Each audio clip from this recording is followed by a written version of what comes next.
Welcome to the Invested Dads Podcast, simplifying financial topics so that you can take action and make your financial situation better. Helping you to understand the current world of financial planning and investments, here are your hosts, Josh Robb and Austin Wilson. Okay, no good jokes for zippers. All right, hey, welcome back to the Invested Dads Podcast, a podcast where we take you on a journey to better your financial future. Today, that specific journey, that financial journey, is going to take you all around the world because we are going to be talking about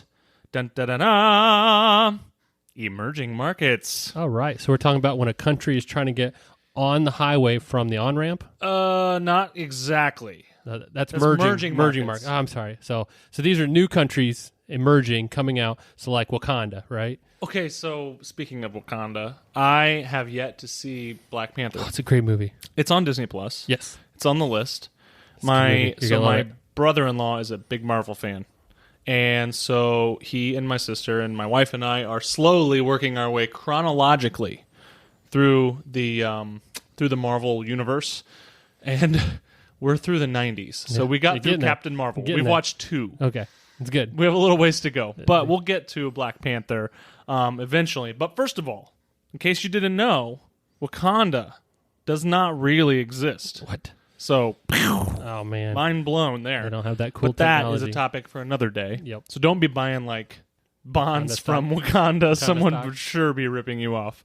But what we're talking about is the actual existing economies that are emerging in terms of their economic leadership in the global economy, and specifically investment into their economies, and whether that be through debt or equity vehicles. So investing into the economies of markets that are not quite developed in terms of mature economies. Okay, so emerging mean they're coming on to more the developed stage, right? Not that they're a newly established country that just showed up on the map. Yeah, it's a country that's been impoverished or third world, but is making technological advancements in infrastructure to move towards a more developed system, so that then they can compete and trade with other countries. Or even it's a funny thing. So when you think of emerging markets, Greece is technically an emerging market, but they have one of the oldest economies on the planet. So you don't necessarily have to have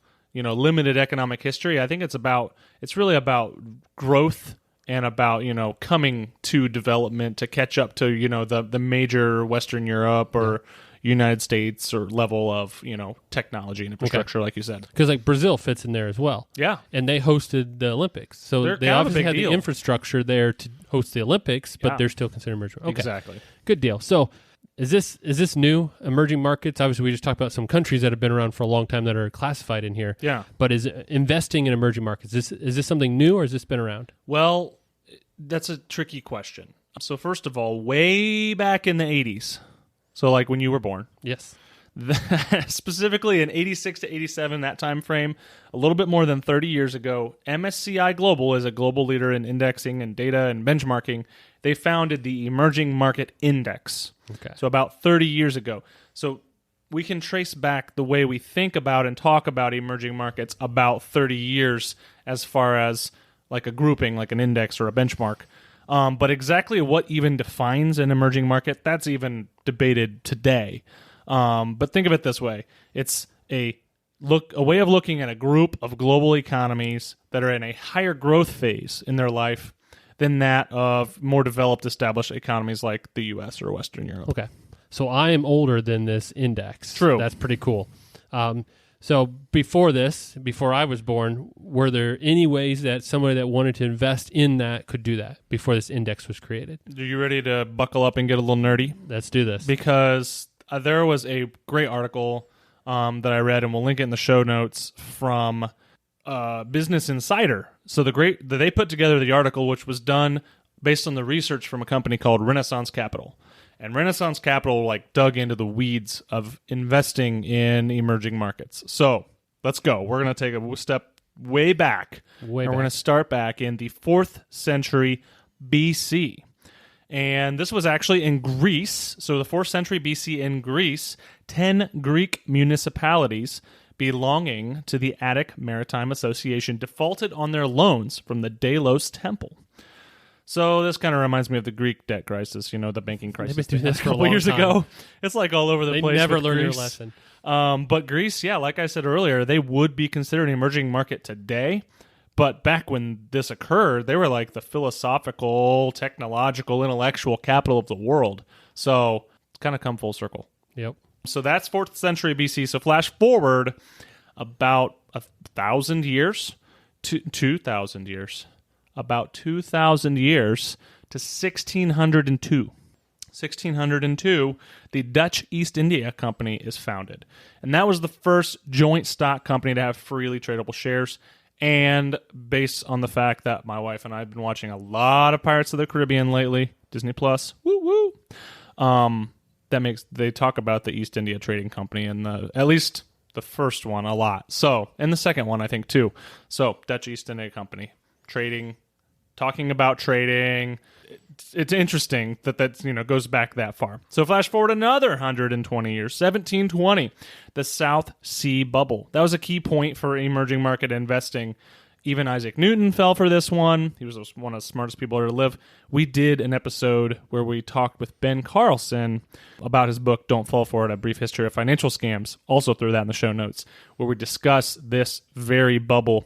But that was a very interesting situation. Yeah, that's a great book to read because it takes some of those, and again, you don't have to love finance to really find that book intriguing because it talks about really the ways that people get tricked into this whole or get caught up in the hype of these type of bubbles and bought into it. This being one of them. Yeah, exactly. It was good.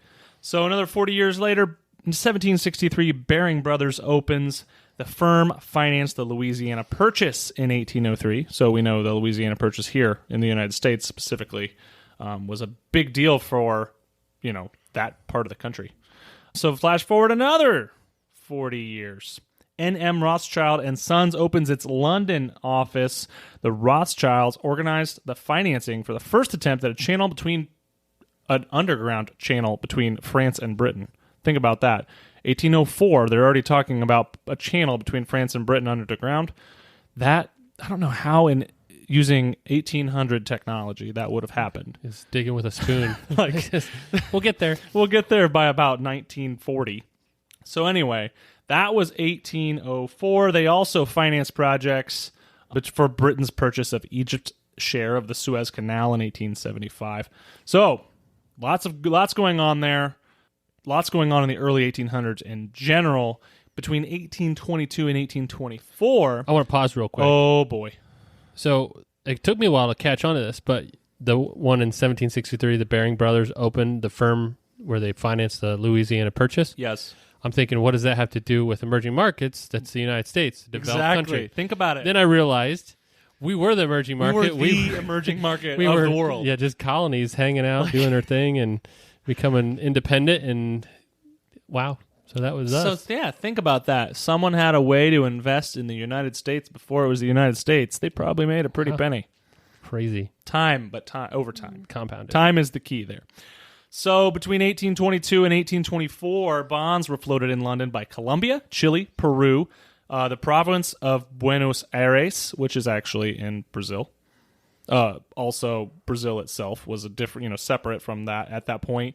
Mexico, Guatemala, Greece, and there was even an imaginary bond floated from Pois.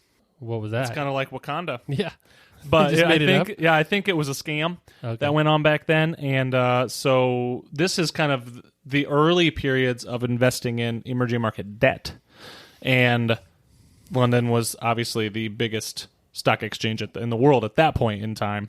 But typically, you think of emerging markets as, at least I typically think of emerging market as buying equities, stocks from emerging market countries.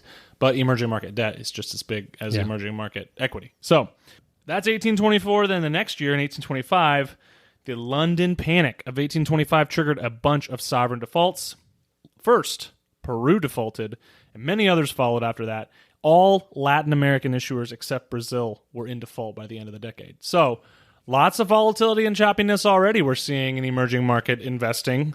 Emerging market default and debt markets they were and have been kind of all over the place.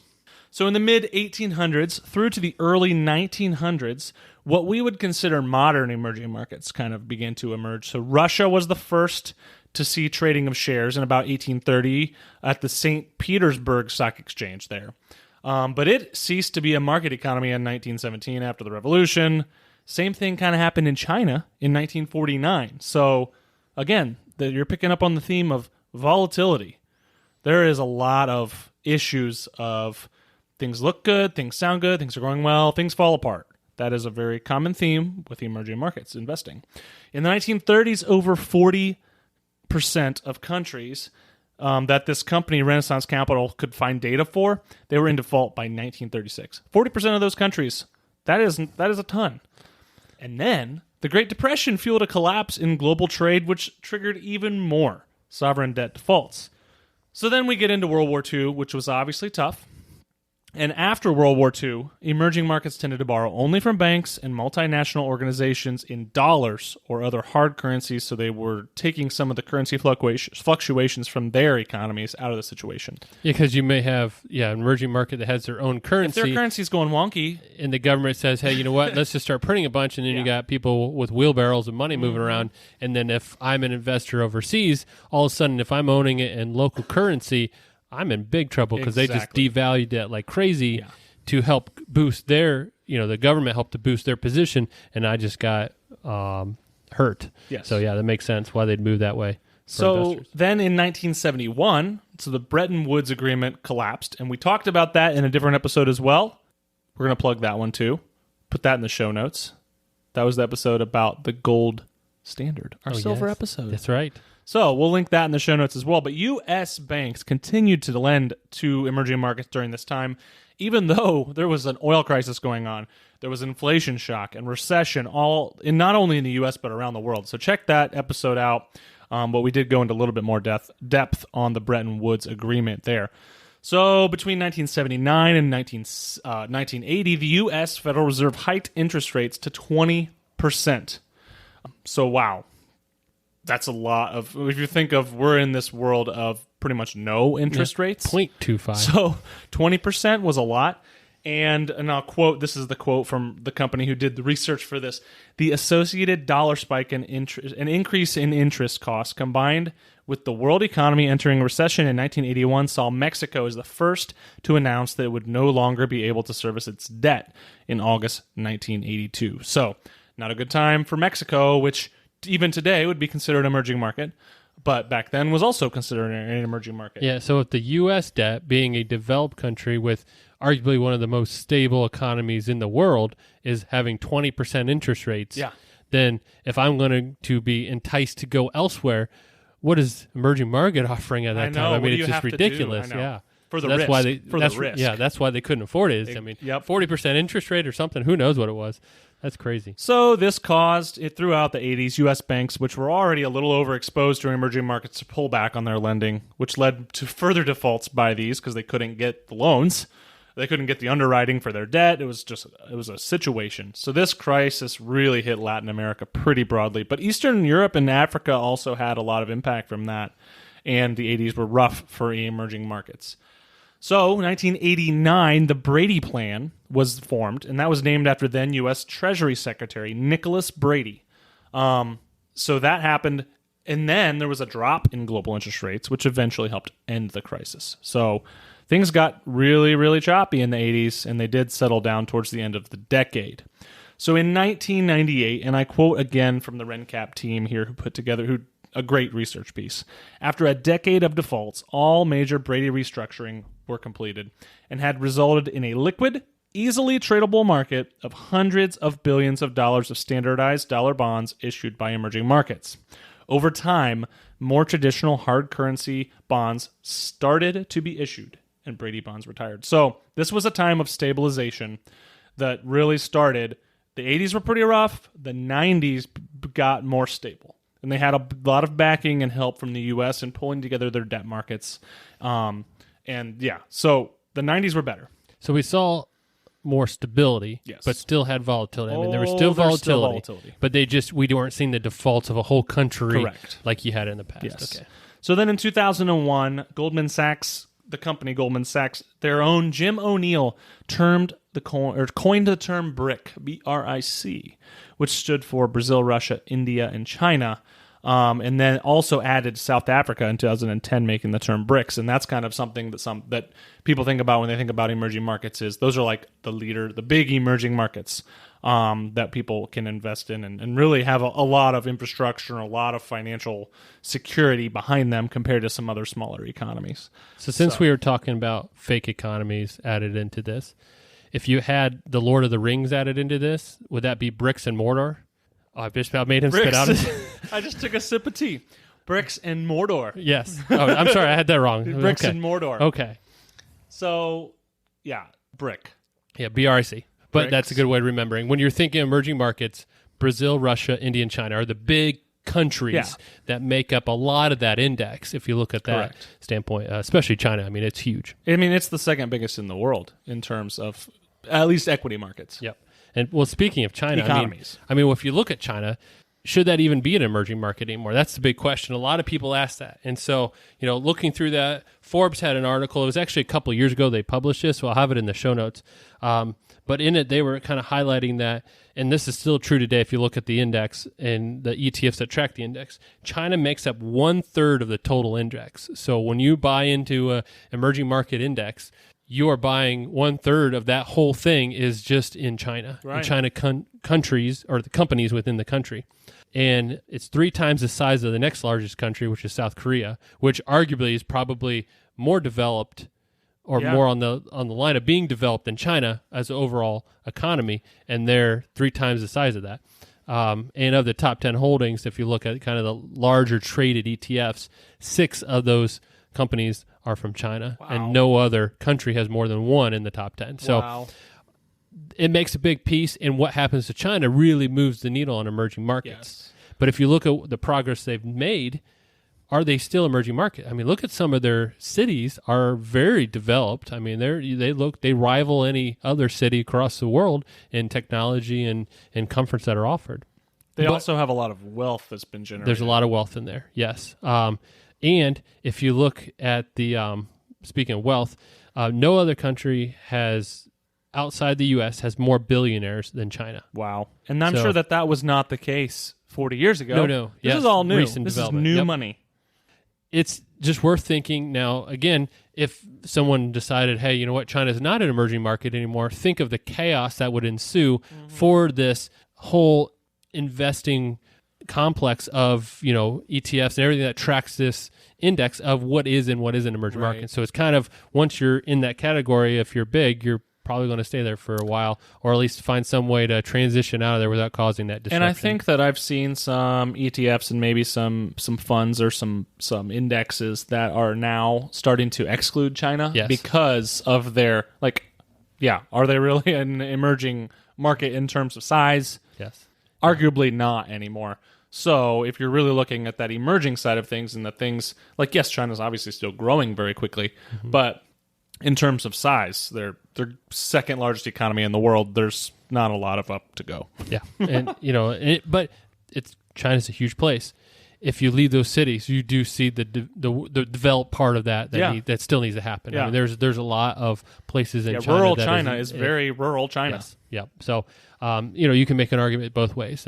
Just because they have some large cities and a lot of their wealth is concentrated in one spot, does that make the whole country no longer emerging, or do they still need to expand that way and get more and more developed? Exactly. All right, let's take a break real quick. Ooh. Dad joke of the week. All right, so here we go. Just a question for you, Austin. Do you know when a normal joke becomes a dad joke? I usually refer to that as the point when people stop laughing. It's usually when people roll their eyes, but here's the actual answer. A dad joke happens when a regular joke becomes apparent. So when it's apparent. That's a good one. That's a good one. That's what I have for today. Hey, and then that's good. Quick follow-up. I wouldn't buy anything with Velcro. It's a total ripoff. Just keep that in mind and when you're going shopping. All right, so back to where we're at.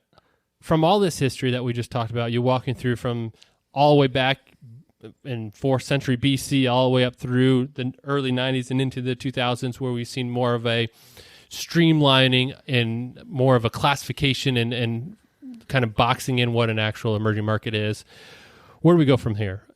There seems to be a lot of risk in this. There's obviously defaults. We talked about that. Countries defaulting, not just, when we talk investing with companies, sometimes, they may default going to bankruptcy. But we're talking countries defaulting on their loans, okay?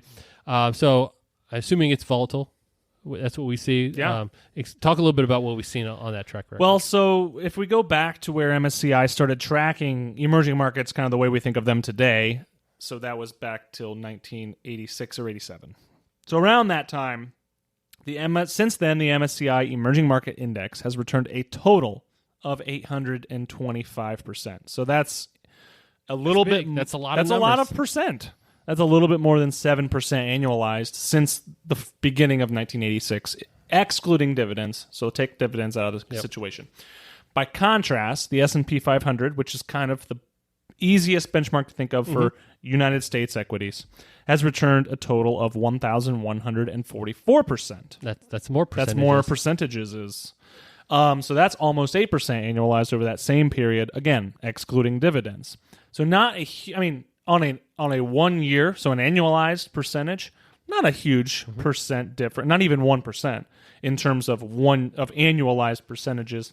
And I would say they're probably even a little closer because when you stray outside the U.S., you typically get a higher dividend yield in a lot of developed markets. Yes, I think of Europe for one, but emerging markets as well. Dividends are a way that you can get a better yield oftentimes outside the U.S. So that may even total return be a little bit narrower than that.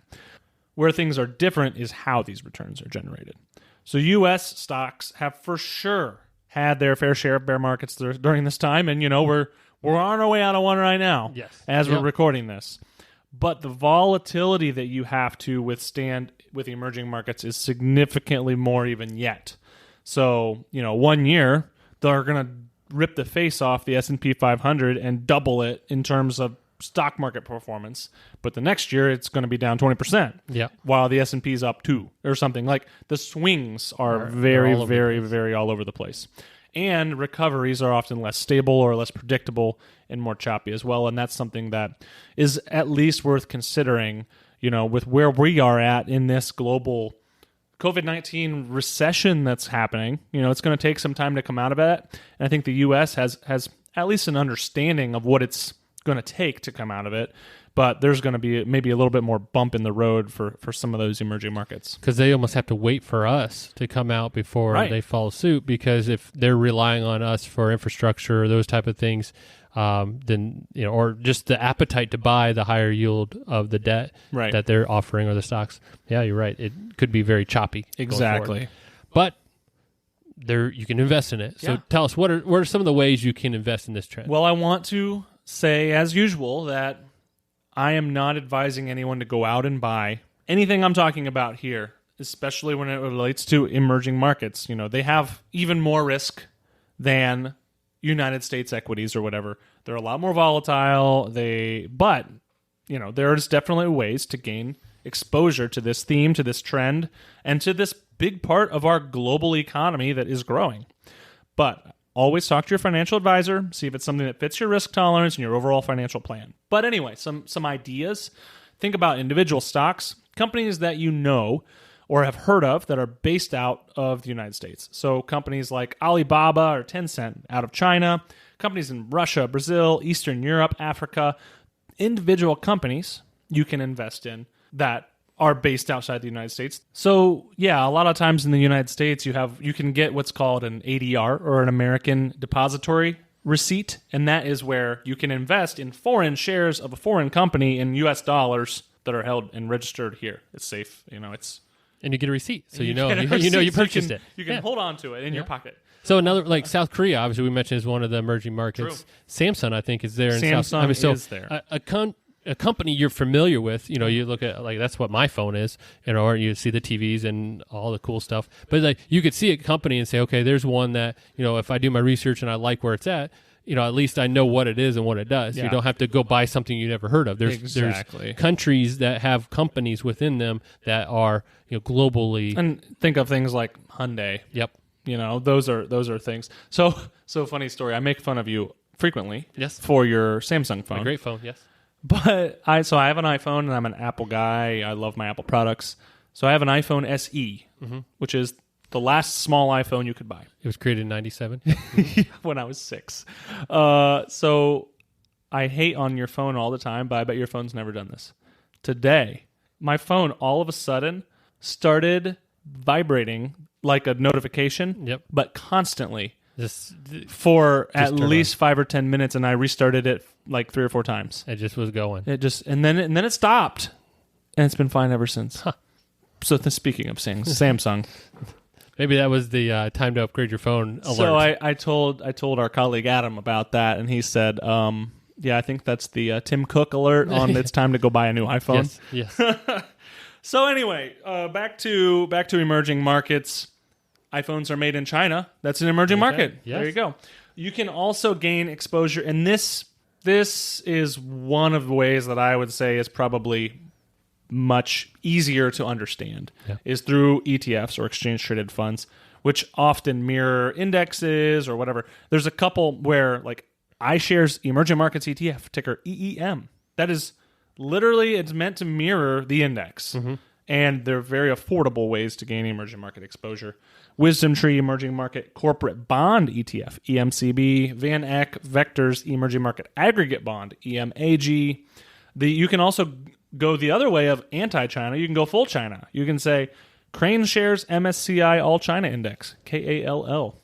So those are some ETFs to do that. Also, mutual funds are a good way to get exposure through this. And this is a great thing where I think, especially with emerging markets, if you just buy the index or you buy, a passive vehicle, you're going to get a very cheap cost for that. You're going to pay low fees, low management fees for that. But I think some active management when it comes to emerging markets could be very, very valuable to kind of weed out the things that you for sure don't want to be invested in, where the passive things are just going to be in there like the index would be. So I think some things like Oppenheimer Developing Markets is a fund that's very well run, very good active management. Most large fund managers should have an actively managed, or probably do have an actively managed emerging market fund. It's going to be a little bit more expensive than something passive like an ETF. Also, developing market, emerging market, there's terms that are kind of interchangeable here, like New World. The idea that you may not see emerging market necessarily in the title, but something indicating that it's not the more developed worlds, but developing or new or emerging, those type of things is what you're looking for if you're trying to invest in. Yeah, and your financial advisor would know if you mention emerging markets or any of those terminology. They should know and be able to point you in the direction of what they would recommend for your situation. So, Josh, it's time to put on your CFP hat. You're a CFP, Certified Financial Planner. Put on your CFP hat. They have to sell hats with that logo on. I know Jess has one. I don't have one, though. So what role can emerging markets play in a well-balanced portfolio? All right. So first and foremost, one of the biggest roles it plays is in the diversifying of your portfolio. So we always talk about this, why you need to be diversified, because if you own only one individual thing or one individual sector, or even if you go all the way down to one company, you're going to follow whatever they're doing up and down. And so diversifying, spreading out, helps smooth out those ups and downs. And so another way to diversify is to leave the developed world and end up in the emerging market world. And so that, just like you mentioned, they don't always follow suit with what's going on here in the U.S. Correct. Or in Europe or wherever else. And so that helps diversify. So that's the big thing. Like you mentioned, those ETFs or mutual funds, they also then further diversify. If you're not buying individual companies, the ETF or mutual fund will hold a basket of goods. And so you're, again, spreading it out. So I'm not holding, if I want 10% emerging markets, I'm not buying one emerging market company and saying, look, I got 10% emerging markets. No, you got 10% of one company. Yeah, exactly. You're not diversified. And so you buy an ETF or something like that, you're spread out. Yep. And so that's, again, the diversifying thing. Emerging markets tend to react differently. So again, you're spreading out your volatility in that they may not always respond to the same thing. Emerging market debt responds differently than emerging market stock. And same thing as emerging market debt responds differently than developed world debt, like U.S. Treasuries. They don't move the same direction. Exactly. And so, again, you're just spreading out what you're investing in. And we always say, a good diversified portfolio should never have all your investments doing the exact same thing at the exact same time. Right. If they're all going up, then you're not really diversified as much as you probably think you are. And you may be happy while it's all going up. But when it all goes down, you're going to say, I thought I was diversified. Exactly. And so, there's always something in your portfolio you should not be happy with. That means you're diversified pretty good. And which sounds weird to say, but it's there for a different reason. Yeah. If your U.S. stocks are going up, and for just a simple example, your U.S. bonds are not, it's not because there's something wrong. It's because they're not designed to be up in those strong stock markets. Exactly. They're designed to protect in the down stock markets. And so, again, diversification is huge. That's where you can get different types of returns from different types of volatility. Yeah. So I'm going to put you on the spot. Yes. Should you invest in emerging markets right now? Well, that's a great question. And it really comes back to what you said is working with a financial advisor, because the answer to that question is, I don't know, based on whatever your situation is. If you're trying to build a diversified portfolio, then the answer is probably yes, you should have something in emerging markets because, again, a good diversified portfolio will have a lot of different pieces. So should you be investing now? Now versus another time, it's down as well. We're in kind of a recovery phase after we went through COVID-19, and we saw a lot of markets drop, that they're down in price than they were at the beginning of this year. So from a timing standpoint, everything's down. So investing is kind of a good spot right now. Exactly. But we don't know what's going to go on for the future. They're reacting and they're getting impacted differently from COVID-19 than we are. They don't have the infrastructure in the hospitals that we do here in the U.S. to handle a large caseload. And so, again, should you invest in EMN? That's a good conversation with your advisor to say, can I stomach the volatility that may happen from owning this type of investment? And so that's really the end response. So I guess to sum that up, where and how you invest your hard-earned dollars, whether that be domestic, developed, international, emerging markets, equity, fixed income, mutual funds, stocks, bonds, whatever that might be, it is a serious topic, and it deserves the very best financial planning and advice possible. And Josh and I want to let you know that we're here to help. If you don't have a financial advisor, or if you simply just want to hear more about what we do, and we work at Hicks & Zuercher Capital Management, if you want to know what we do here, please check out the Invest With Us tab on our website, and we'll link that below in the show notes. We work with a team of credentialed, experienced colleagues that have worked alongside our clients for nearly 2 decades to help them achieve their financial goals, and we can help you too. Yep. And as always, on that website, check it out. We got a free gift for you. It's 8 Principles of Timeless Investing. It's free. Just 8 overarching themes to help keep you on track. What else can they do to help us out for this podcast? Yeah, we would just love it if you'd subscribe. If you're not subscribed already, leave us a review on Apple Podcasts and email us any ideas or any questions at hello@theinvesteddads.com. We will get back to you. We definitely check that all the time.